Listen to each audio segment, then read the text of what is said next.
Welcome back to the Demon Slayer Comparison Series. That's right, we're back on the Mugen Train, and this time on episode 3, which covers the rest of chapter 55, as well as chapter 56 and 57. For those of you unaware, I already covered episodes 1 and 2 over about 2 months ago, and all the parameters I stated at the beginning of that video will be the same in this one, so check it out if you haven't already. That video could definitely use some love. But without wasting any more time, let's get right into the comparison. The episode starts off with a recap of Enmu restating some of his cocky dialogue from episode 2 before we get right into the opening. And once the opening is over, we can start covering some of the pages we skipped over on chapter 55 last time. That's right, this episode actually starts on page 5 of chapter 55, where we're about to enter Zenitsu's dream. Although you might have noticed that his dream intruder is already attached to him in the anime, because like I said in the last video, Ufotable already adapted the part of these guys trying to tie the ropes around everyone. So there is a bit of a time anomaly here, but it doesn't really matter too much since this guy won't appear in Zenitsu's dream until much later. Heck, he doesn't even show up in this anime-only shot of Zenitsu falling deeper and deeper into the abyss. Honestly, you'd think knowing Zenitsu that he would have a really dark dream, but I guess love really does change people. With those peaches and white clovers everywhere, it's clear he's having the time of his life here, and even gets an anime-only jump for joy while running with Nezuko. It's when he lands that he talks about an upcoming river that startles Nezuko enough to come to a complete stop in the anime, because apparently she can't swim. As for all Zenitsu's reassurances on the next panel, they're spread out in the anime a bit, with some new footage of Zenitsu putting Nezuko on his back and racing through the riverbed with his thunder breathing. It's really well directed in how it starts looking like a regular old cut, but works its way to the uncanny around the time Nezuko rests on Zenitsu's back. It might not seem like it, but the cracks on the ground that Zenitsu makes are fully a part of the key animation and have nothing to do with the background comp. The only thing that actually changes in it is the color grading, right before Zenitsu takes off, leaving behind some of those impact frames he's very well known for. I've studied Zenitsu's moves and effects a lot in the past, and this is one of those rarer occasions where he doesn't leave a yellow trail behind. It's just blue. But along with the white streaks that are always there are some white spots sprinkled throughout now too. Animation aside though, this is about as far as Zenitsu's dream goes for now, and to end it out, we get a final shot of the two of them crossing the river of love. It's after this that we move back into that anime-only representation of Zenitsu falling deeper into his dream, and use it as a transition point into Inosuke's dream, where he seems to have a much different perception of Nezuko than Zenitsu does. But hey, at least Inosuke allowed other people into his dreams, even if they have been derpified a bit. Ponjiro and Chuitsu's entrances in the anime were much more flashy compared to the manga, but in a world created by Inosuke, it only makes sense. The anime doesn't stop there too. It also adds in the representation of how Inosuke sees the train they're on, like it's some sort of centipede monster or something. He might not actually see this in the manga, but it still doesn't stop him from telling his underlings to chase it regardless. And while those two are doing their anime exclusive air moonwalk, Inosuke starts trying to get underling 3 involved as well, with a shiny acorn apparently. It's pretty damn goofy, and as much as it would be nice to see them fight this new train monster, now we'll move on to one of the more serious dreams that gives us a first look at Kyojuro Rengoku's family dynamic. Just like in the manga, Kyojuro still needs to remember why he's suddenly at his house, but in the anime it takes him bumping into his sword to fully remember his task of reporting to his father. Also, it's kinda hard to tell in the manga, but it looks like the book his father is reading is the same one that—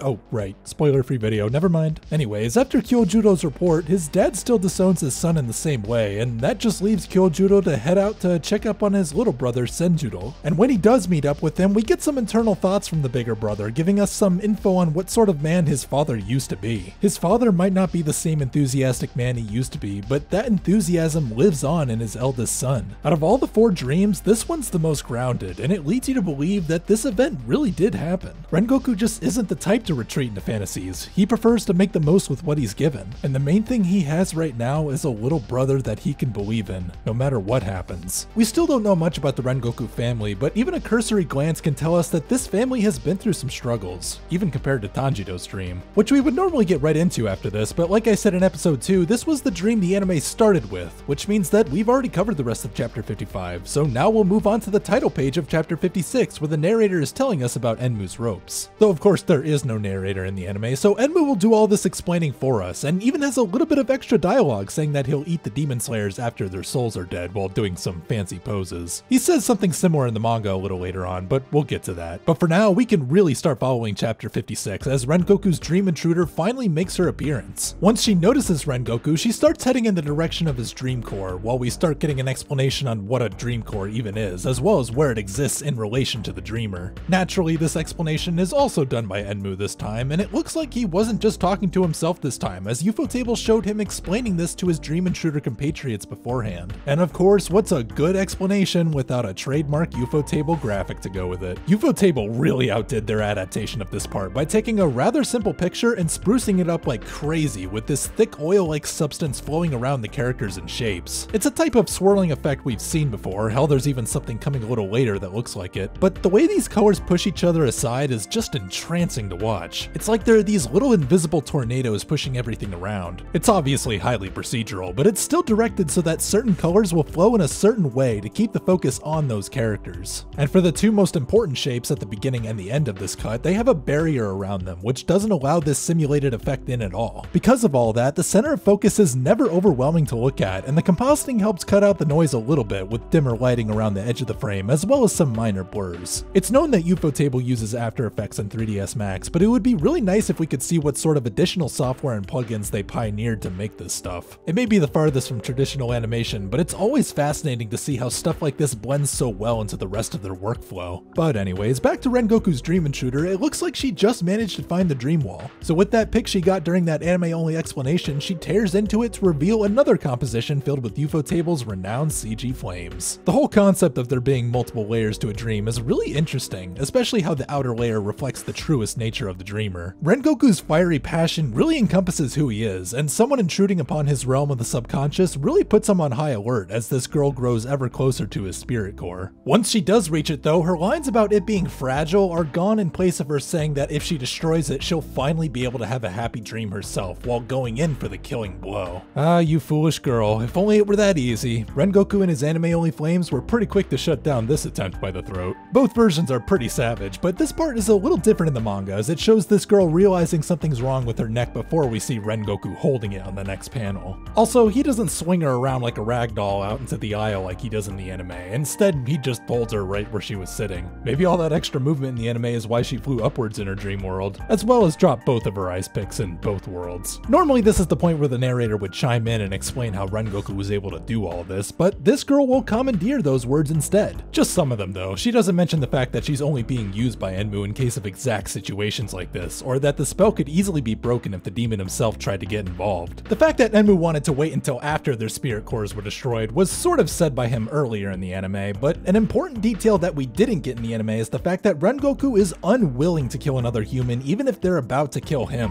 which means that Rengoku's dream battle has officially reached a stalemate. Let's just hope that girl can somehow breathe while we finally move back into Tanjiro's dream yet again. This is when we get our first fully fledged anime exclusive sequence this episode of Tanjiro spending some extra time with his fake family. He really deserves it too. They might not be talking about anything important, but it's these simple day-to-day activities and conversations that mean a lot to him, and to some degree it might even resonate with his dream intruder too, who we can see is listening in. His presence marks the halfway point of this episode and triggers the commercial break cut screens. They both come from chapter 57 and 58 respectively, and give us a bit of foreshadowing for what Tanjiro will be dealing with in the not so distant future. But before anything else, we need to finish this anime exclusive sequence where we're now following Tanjiro chop some wood. In the anime, this is when Tanjiro's real world instincts actually start to make a resurgence when he unknowingly confuses Nezuko with the basket of wood he's carrying. With that other anime exclusive scene in the last episode before he finds his siblings, as well as this new one, it shows that Tanjiro subconsciously knew that something wasn't quite right with this world even before he goes back home. And when he does get back home, this is when we transition back into manga territory, but here it looks like he's actually been home for a while as he's doing tasks with his siblings. The chores his siblings are doing in the anime are still the same from the manga, and so is Tanjiro's reaction to hearing that Nezuko was outside in broad daylight. This is when Tanjiro canonically starts to realize that something isn't right, followed by a less derpified reaction of him wondering why he reacted that way. Seriously, look at this guy. It's a bit subjective, but this sequence flows a bit more naturally in the anime with how he asks where his sister is after he scans the room. The youngest brother Rokta can't be seen in the manga shot, so it does make it a little strange that he would single out Nezuko out of the blue. But anyways, after a vacant manga panel of Tanjiro responding to his mom to get the bath ready, he'll start heading out again. But the lines on this panel are held in the anime until after we hard cut to him already walking with the buckets. And this is actually more important than you might think, because because it changes how and when Tanjiro reacts to seeing Nezuko's box in the woods. See, unlike the anime, the box stays perfectly visible once he turns to look at it in the manga, and only disappears once he trips over some buckets, the buckets that he's already holding in the anime.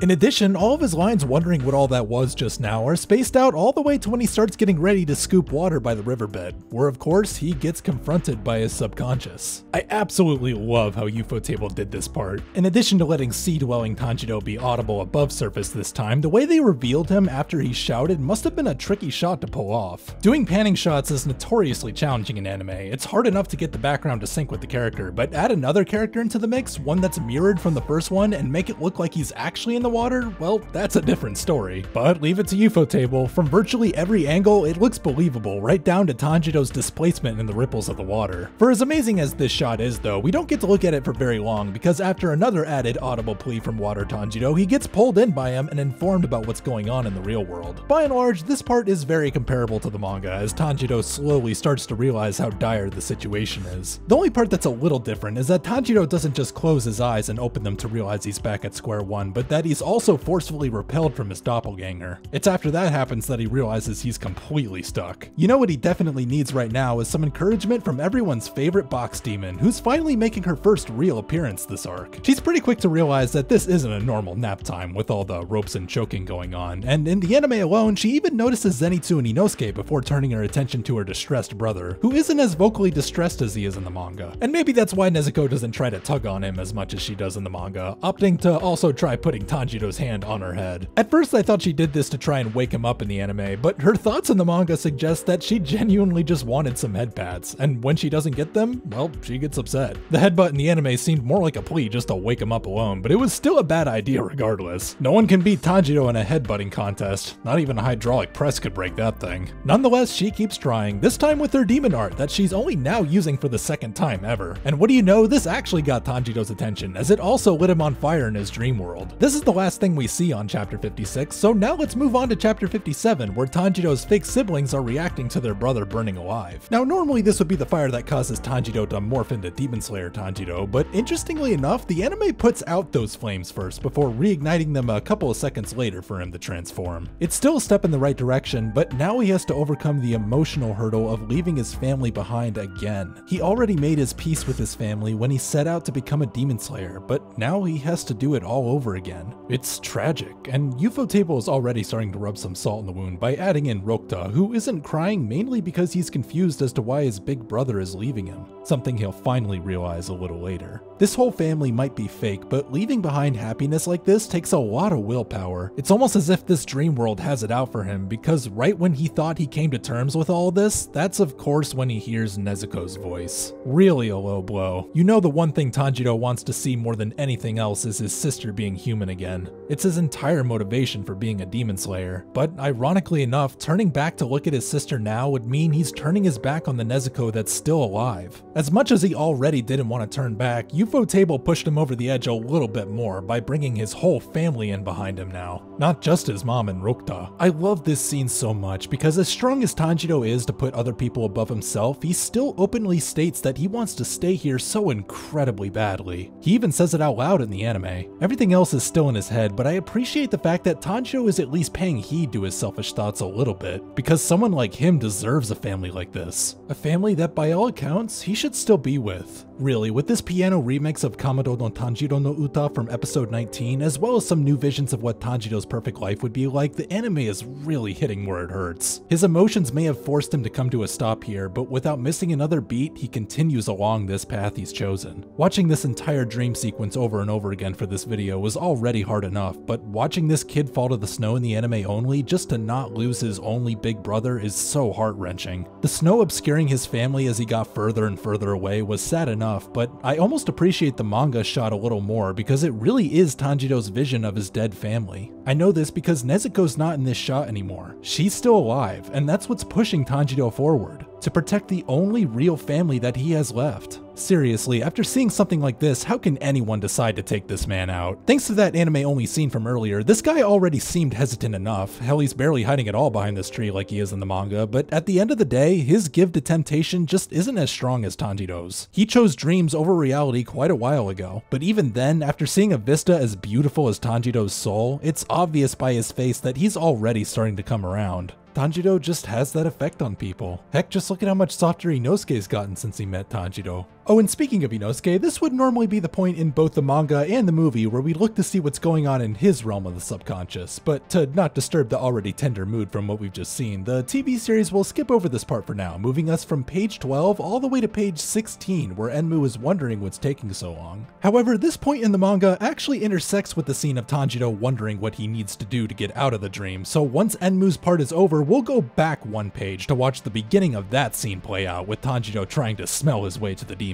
He's clearly starting to panic, trying to figure out what to do, and some of those lines of panic don't really make their way into the anime, but no thoughts he's having at this point will amount to the words of wisdom his dead father is about to give him. And after Tanjiro receives that wisdom, we unfortunately miss out on some information here. See, it's after this point in the manga that the narrator would explain the cause of his father's appearance, in addition to all the other anomalies he's seen up until now. This means that Tanjiro already had an idea of what he needed to do to break out of his dream, but he just needed that extra push to do so. So it may not have actually been Tanjiro's father, but he still always finds a way to pop in and out with some stellar advice. Quite literally in the manga, but since there's a snowstorm in the anime, he figures he'll just ride that in and out of the scene. All that's left for Tanjiro to do now is to try something really extreme, and just hope to God that he wakes up after it. In the anime, he got his sword ready a little earlier, and in the manga, he opened up his uniform a bit more to get a cleaner cut. Personally, I'd take a little more time to think this through, but Tanjiro really is a man of action. Compared to the manga, the anime did tone the blood spray down quite a bit, but in the next episode, we'll get a cut that's a little more intense. That episode will have to wait until next video though, because this is where chapter 57 and episode 3 ends. This was quite the emotional roller coaster to run through again, but honestly, I wouldn't have it any other way. If you guys like this video and want to see the next one a day early, then give me a look on Patreon. Also, make sure to give this video a like, share it with a friend, and subscribe if you haven't already. Well, that's it for me. As always, I hope you all have a fantastic day. This is Registry, signing off.